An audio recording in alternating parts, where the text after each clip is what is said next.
如果不是李小龙自编自导自演，猛龙过江还会像现在这样封神半个世纪吗？向他翻译，这才是中国拳。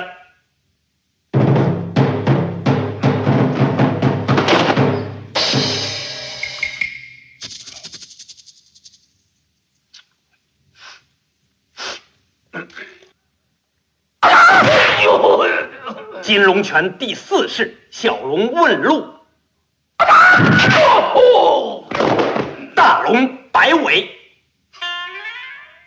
很多人说唐龙这个角色是李小龙所有角色里最像他自己的一个。唐龙从香港只身来到罗马，人生地不熟，被人看不起，被黑社会欺负，但他不卑不亢，不惹事也不怕事，硬生生用拳头守住了中国人的尊严。这不就是当年李小龙孤身闯荡好莱坞的写照吗？不就是每一个在外打拼的中国人的缩影吗？但很多人不知道，这部完全打上李小龙烙印的作品，从一开始就充满了波折。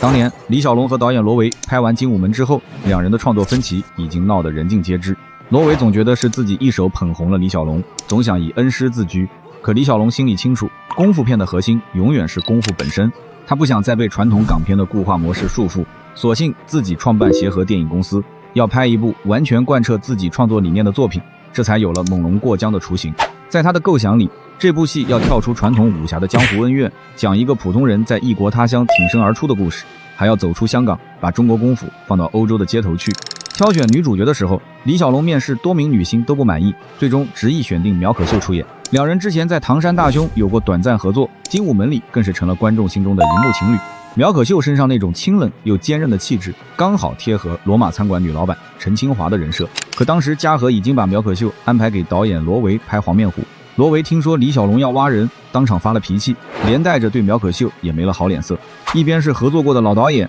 一边是能扛票房的顶梁柱，邹文怀夹在中间，左右为难，最后还是咬咬牙把苗可秀调到了猛龙过江剧组。事实证明这个选择没错，苗可秀演的陈清华从一开始看不上土里土气的唐龙，到后来满眼信任，眼神里的分寸感刚刚好，没有刻意撒糖，却把异乡男女的隐晦情愫藏得恰到好处。反派的选角更有意思，李小龙要的不是花架子武行，是真真正正的格斗高手。他最先想到的是自己的徒弟，美国空手道冠军乔刘易斯，可对方介意在戏里被打败，觉得丢了冠军的面子，直接拒绝了邀约。后来他找到了当时和自己齐名的查克·诺里斯，也就是观众熟悉的罗里士，还有另一位空手道冠军罗伯·华尔。两位冠军一开始都不服气，觉得自己堂堂职业选手凭什么要在电影里输给一个华人演员，更别说还要演被打死的结局。李小龙没多说废话，直接约了郊外的场地，点到为止切磋。几个回合下来，两位冠军连他的身都进不了，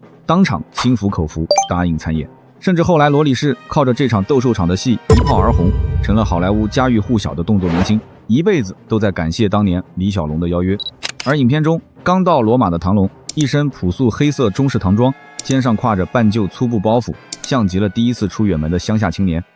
这是罗马几千年来最有名的古迹，破屋子九龙城有的是。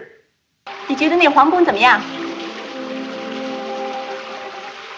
这地方那么大，糟蹋了。如果在香港，我盖几十层楼，可以收租。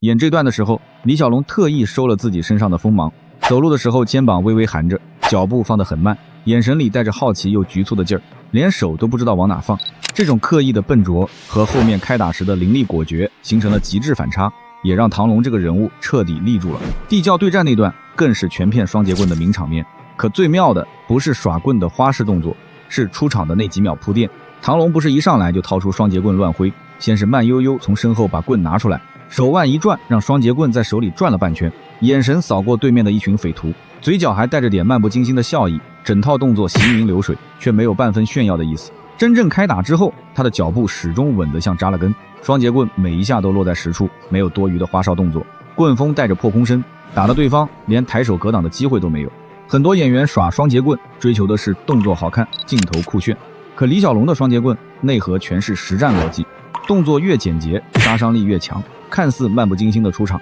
其实是在心理上先压对手一头。这份收放自如的分寸感才是功夫最高级的样子。除了表演上的细节，片子里的动作设计更是处处有讲究，其中最经典的垫步侧踢，直到今天还被无数动作片爱好者反复拉片分析。垫步侧踢是截拳道的核心招式之一，讲究的是短距离、快启动、强穿透，不用拉开大架势，1寸的距离就能发出十足的力道。在斗兽场的试探阶段，罗里士用的是空手道常见的震蹬，动作大开大合，架势很足。可唐龙只用了一记垫步侧踢，就直接把他踹得连连后退。垫步侧踢的低调高效，一击即中，刚好和李小龙的性格完全契合。人如其招，招如其人，甚至连这一脚的力度，李小龙都提前算好了，不能太轻，轻了显不出实力；也不能太重，重了就成了单方面碾压，少了对决的张力，刚好把人踹退几步，既体现了技术差距，又给对手留了还手的余地，让这场对决体现出有来有回的质感。整场戏大多用中长镜头拍摄，没有花里胡哨的剪辑，观众能完整看到两个人的走位和每一个动作，镜头跟着两人的走位，从场地中央逐步拉扯到石柱区、石阶边，所有细节都真实的像在现场看一场职业格斗比赛。也难怪过去50多年从来没人能复刻出同样质感的打戏，因为没人再愿意花这么多时间用这么笨的方法拍一场这么真的戏。1972年12月30日，猛龙过江在中国香港正式首映。上映当天，电影院门口人山人海，警察都得出动维持秩序。随后这部片子横扫东南亚，火遍全球，全世界都记住了那个叫唐龙的中国青年，记住了他的截拳道，记住了他喊出的那句这才是中国拳。真正好的作品从来不怕时间打磨，那些用真心、用汗水、用实打实的付出换来的镜头，永远都有打动人心的力量。就像电影结尾，唐龙背着背包离开罗马的背影，没有轰轰烈烈的告别，没有拖泥带水的挽留，却把最动人的侠义留在了每一个看过这部电影的人心里。